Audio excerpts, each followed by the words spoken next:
प्यारे बच्चों, आज का हमारा विषय है कक्षा 10वीं की पाठ्य पुस्तक क्षितिज का पाठ 6 नागार्जुन द्वारा रचित दो कविताएं यह दंतुरित मुस्कान और फसल। सबसे पहले हम पढ़ेंगे यह दंतुरित मुस्कान जो कविता है उसके बारे में, उसका सरलार्थ और उसका भावार्थ जानने का प्रयास करेंगे। पहले इस कविता के बारे में थोड़ी सी भूमिका बता दें कि इस कविता की जो रचना है वो किस प्रकार की गई। कवि नागार्जुन जो हैं वो घुम्मक्कड़ प्रकार के साहित्यकार या कवि रहे हैं। उन्हें स्थान स्थान देश विदेश में घूमने का, भ्रमण करने का बहुत अधिक चाव था और इसलिए वो काफ़ी लंबे समय तक अपने घर से बाहर रहते थे। इसी दौरान जब उनका पुत्र, और वो काफ़ी समय के बाद जब अपने घर पे गए तो उनका जो छोटा पुत्र था, जब वो उससे देखे तो उसके मुंह में जो दांत निकले हुए थे, एक दो जो छोटे बच्चे के दांत निकलते हैं, और वो हंसता है तो वो उसकी मुस्कुराहट बहुत सुंदर लगती है। और उसी को आधार बनाकर नागार्जुन ने यह दंतुरित मुस्कान कविता लिखी। तो उस कविता में क्या क्या वर्णन किया उन्होंने अपने और अपने पुत्र के बारे में, ये हम यहाँ पर पढ़ते हैं।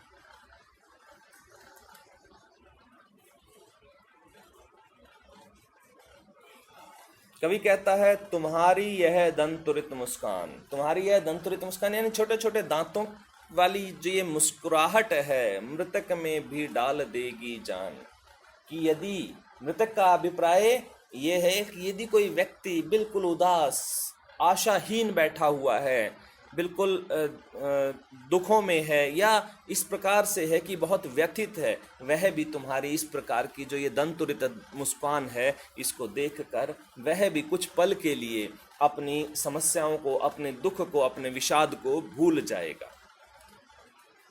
धूली दूसर तुम्हारे ये गात, यानी कि तुम जो मिट्टी में, ये छोटा बच्चा होता है जब उसे छोड़ देते हैं तो वो मिट्टी में घूमता फिरता रहता है, अपने घुटनों के बल चलता है, तो वो सारे शरीर पे उसके मिट्टी लग जाती है। तो धूली दूसर, धूल से सने हुए तुम्हारे ये गात, गात यानी शरीर, तुम्हारा जो शरीर है ये धूल से सना हुआ है, धूल मिट्टी से सना हुआ है। इसे देखकर कैसा लगता है कवि को कि बच्चा जब धूल मिट्टी में सना हुआ है तो उसे देखकर कवि को क्या लगा। वो कहता है, छोड़कर तालाब मेरी झोपड़ी में खिल रहे हैं जलजात। जलजात यानी कमल। ऐसा लगता है कि जैसे कमल जो हैं वो तालाब को छोड़कर मेरी झोपड़ी में खिल रहे हैं। सीधा सा भाव ये है कि कवि को अपना पुत्र या जो भी उसका बालक है वो उसे किसके प्रकार लग रहे हैं, कमल के फूल के समान लग रहे हैं। परस पाकर तुम्हारा ही प्राण पिघल कर जल बन गया होगा कठिन पाषाण। और फिर कहते हैं कि तुम्हारी जो ये मुस्कुराहट है और तुम्हारी जो चेष्टाएं हैं, तुम्हारी जो भाव भंगिमाएं हैं, उनके कारण, उनके संपर्क में आकर, उनके संपर्क में आकर पिघल कर जल बन गया होगा कठिन पाषाण।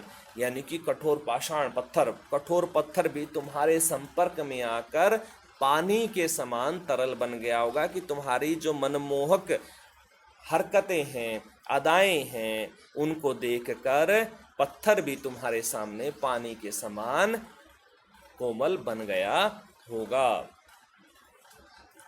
अर्थात अभिप्राय यही है कि जब बच्चे के पास आता है तो कोई व्यक्ति कितना ही कठोर हृदय क्यों ना हो, वह भी बच्चे की मासूमियत के सामने बिल्कुल सामान्य हो जाता है और बच्चे के जो अदाएं होती हैं या बच्चे की जो क्रियाएं होती हैं वह उनके साथ साथ साथ खुद स्वयं को बच्चा महसूस करने लग जाता है। अब अगली पंक्तियां देखते हैं। अगली पंक्तियों में कवि कहता है, छू गया तुमसे कि झरने लगे पेड़ पड़े शेफालिका के, झरने लग पड़े शेफालिका के फूल, बांस था की बबूल।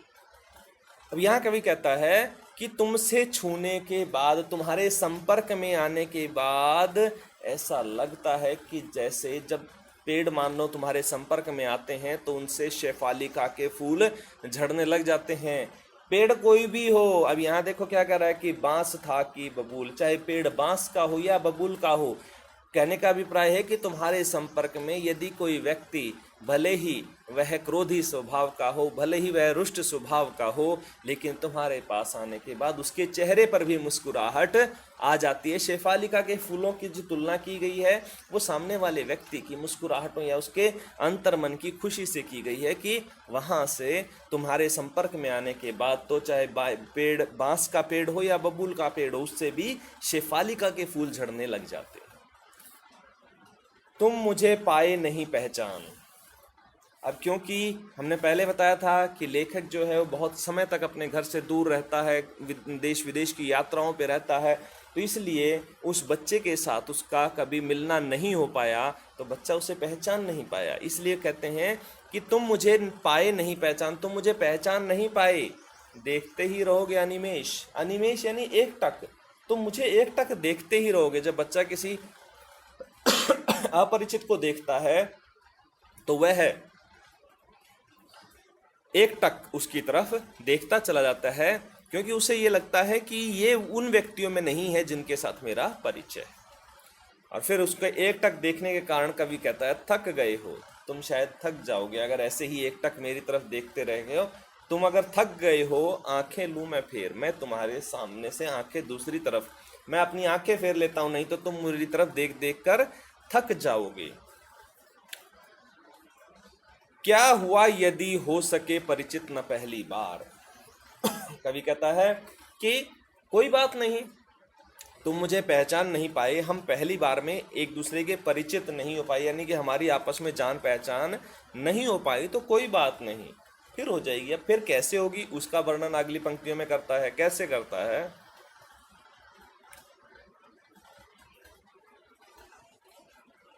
यदि तुम्हारी माँ न माध्यम बनी होती आज, मैं न सकता देख, मैं न जान पाता जान, यह तुम्हारी दंतुरित मुस्कान। कहता यदि तुम्हारी माँ न माध्यम बनी होती आज, क्योंकि तुम्हारी माँ हम दोनों के बीच का माध्यम है। तुम्हारी माँ अगर तुम्हारा पालन पोषण इस प्रकार से नहीं करती तो मैं न जान सकता, मैं न सकता देख, मैं तुम्हें देख नहीं पाता, मैं न जा पाता जान, मैं तुम्हें जान भी नहीं पाता, पहचान भी नहीं पाता, और तुम्हारी ये जो दंतुरित मुस्कान है मैं इससे भी अछूता रहता। मुझे इस दंतुरित मुस्कान, ये जो तुम्हारी छोटे छोटे दांतों वाली मुस्कान है, मुस्कुराहट है, मैं इससे भी दूर ही रहता, इससे अनजान रहता।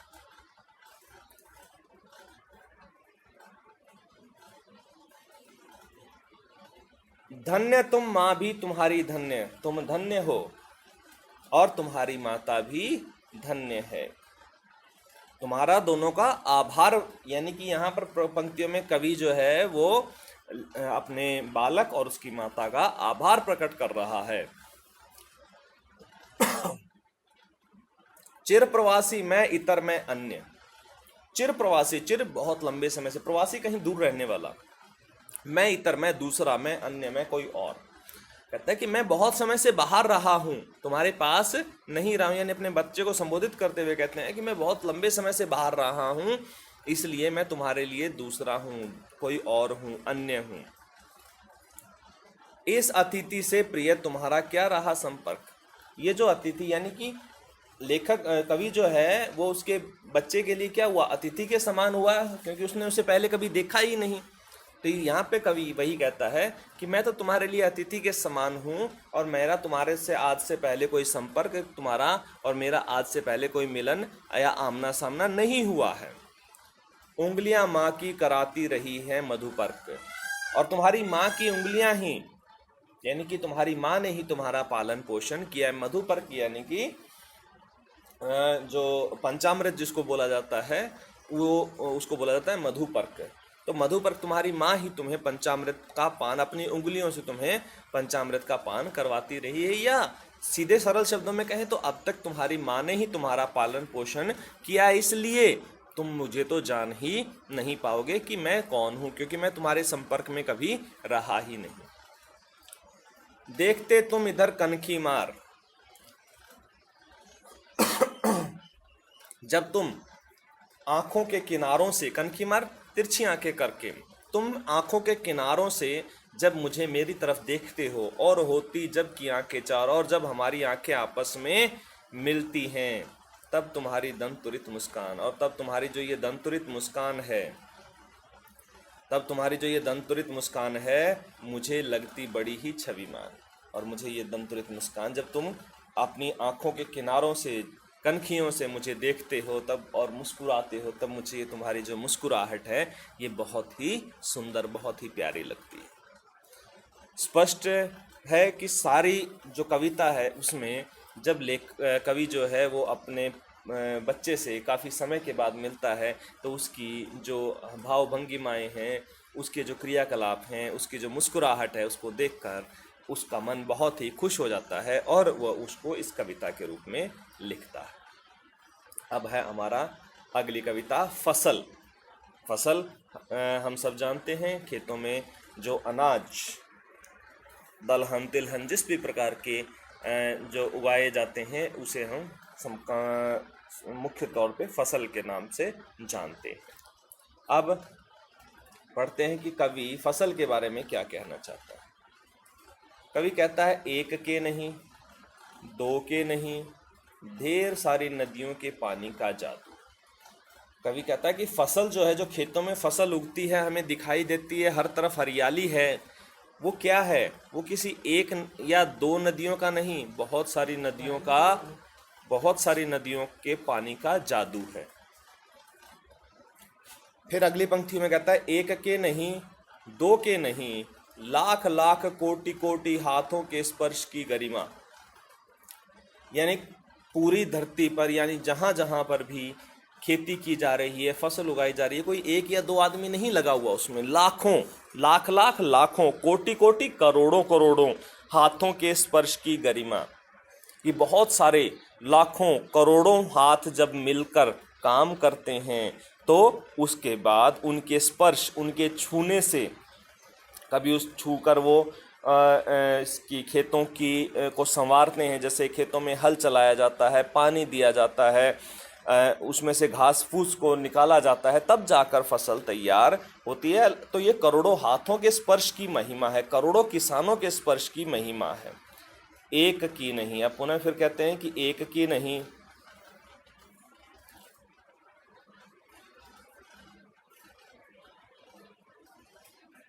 दो की नहीं, हजार हजार खेतों की मिट्टी का गुणधर्म।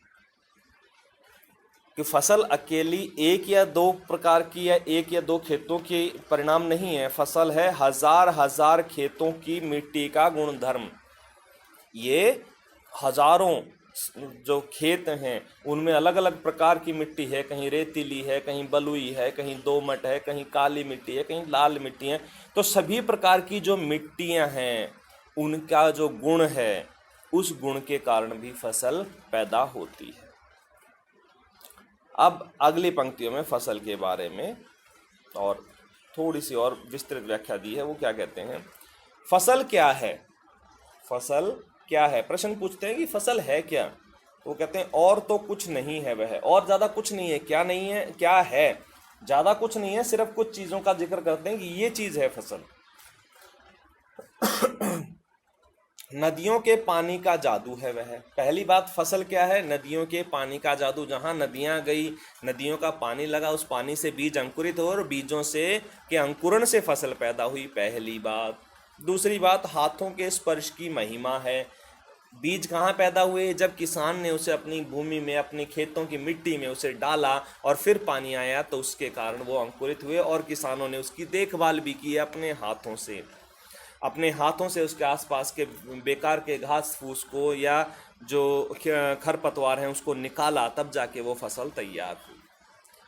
भूरी काली संदली मिट्टी का गुणधर्म है। अब तीसरी चीज क्या है? पहला पानी, दूसरा हाथों के स्पर्श की महिमा, और तीसरा क्या आ गया? तीसरा आ गया भूरी काली संदली मिट्टी का गुणधर्म। यानी कि ये अलग अलग प्रकार की जो मिट्टियां हैं उनका गुण मिट्टी के अंदर से ही, मिट्टी की जो उपजाऊ क्षमता है उसके कारण फसल तैयार होती है। रूपांतर है सूरज की किरणों का। अब अकेले जल, हाथों के स्पर्श और मिट्टी से नहीं, क्योंकि जो सूर्य की गर्मी है, सूर्य का ताप है, उसी के कारण फसलें बढ़ती हैं। कि रूपांतर है सूरज की किरणों का। सूरज की किरणों से जो इन्हें ऊर्जा मिलती है उसी से इन पौधों में वृद्धि होती है। और अंतिम सिमटा हुआ संकोच है हवा की थिरकन का।